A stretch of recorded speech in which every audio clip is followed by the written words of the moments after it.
cue it up. Okay.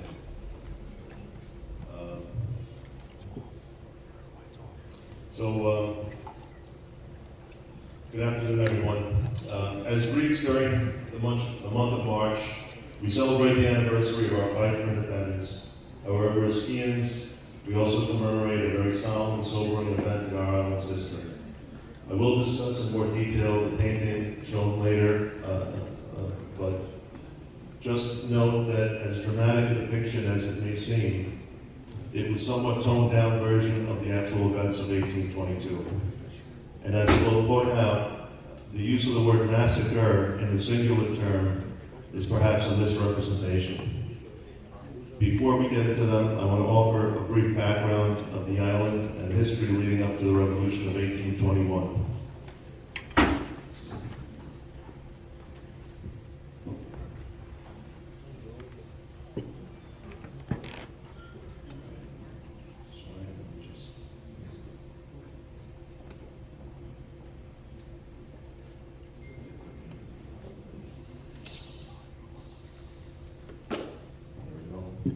So Chios is the fifth largest island of the Greek islands, situated in the northern Aegean Sea.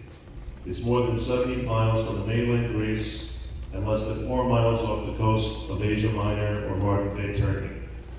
Together with the much smaller neighboring islands of Psara and Eleusis, they form the prefecture of Chios and historically share common bonds.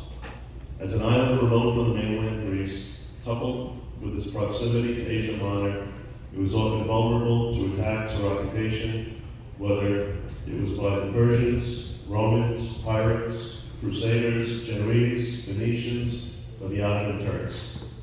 This factor, coupled with several important natural resources, worked both for and against Chios throughout the centuries. As a mountainous island, it relied on shipping and commerce to import and export various goods and services throughout the millennium. For over 2,000 years, Chios merchants and ship owners had been prominent in the trade and diplomacy throughout the Black Sea, the Aegean, and the Mediterranean. From ancient times, the island had become the largest exporter of Greek wine, which was noted for being relatively high quality. Chios is said to have been among the first Greek cities to mint coins as early as the 7th century BC, featuring the Sphinx holding an amphora and bunches of grapes highlighting the value of its wine production. The amphora and minted coins bearing the symbol have been found in nearly every country with whom the ancient Greeks traded. Did I also mention that the most famous seaman in history, Christopher Columbus, is from Chios too?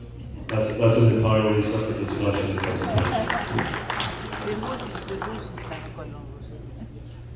But the island's most famous product, mastika, a resin from the mastic tree, the masticodendron espinos, often referred to as the tears of Chios, mostly for the teardrop shape as it flows off the tree, but perhaps also a reflection of the sadness and hardship the island has gone through.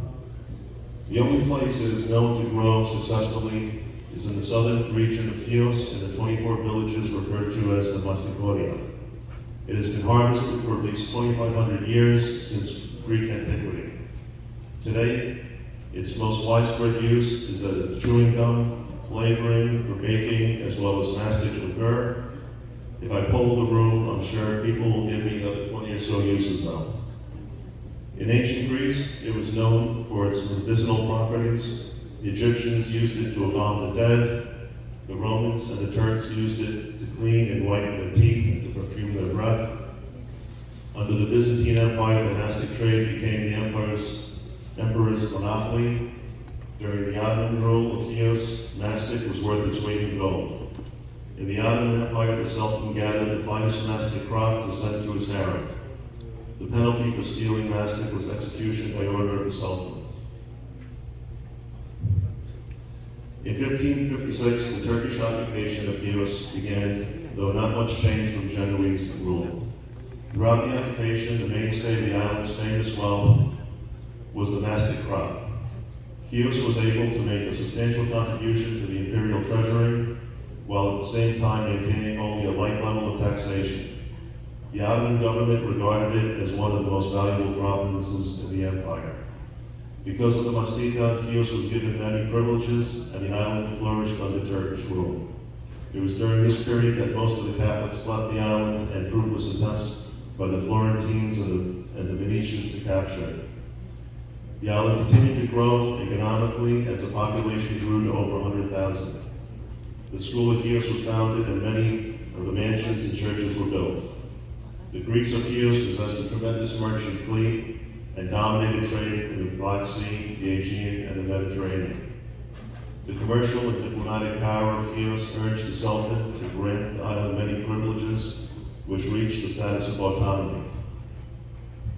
For these reasons, the ruling classes of Chios had little interest to rise up against the Turks. Perhaps the most serious argument for not doing so still lay in the fact that Chios was still only 2 miles off the coast of Asia Minor. Thus, any rebellion or attempt was doomed to failure. For over 3 centuries, from the time of the fall of Constantinople, marking the end of the Byzantine Empire in 1453, Greece was under Turkish rule, and for most it was brutal. Heavy taxes were levied on land and trade. Religious persecution forced Christians to maintain their faith in hiding. Perhaps the most egregious was the tribute of children, whereas young boys were taken, converted to Islam, and made to serve in the Ottoman military as janissaries. And young girls were taken to serve in harems. Throughout the centuries, uprisings occurred, but it was not until the early 1800s that independence was closer to reality, and much of Greece was ready to revolt.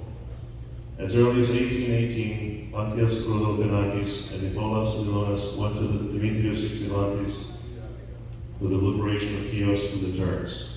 They asked for naval help from Spetses, Hydra, and Sara, who agreed with the idea of liberating the island. However, a large portion of Chians disagreed with the idea of an uprising due to the privileges they held on the island and the fear of the reprisal from the Turks. 1821 came, the revolution had begun, but Chios was not ready.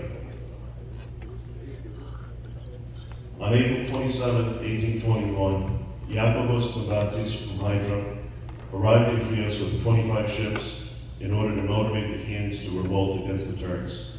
He sends a fisherman to convey the message of the revolution in the countryside and in the villages, because he knew the opposite attitude of the nobles and the inhabitants of the city.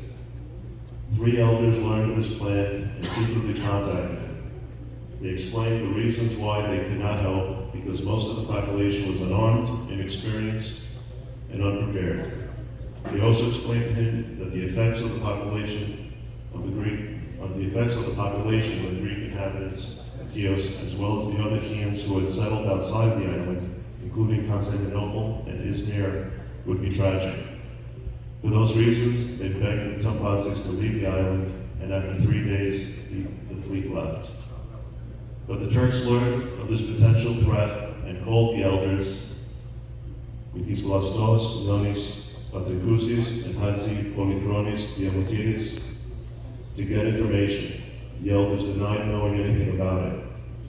Now keen to the idea that rebellion on the island became a real possibility, the Turks asked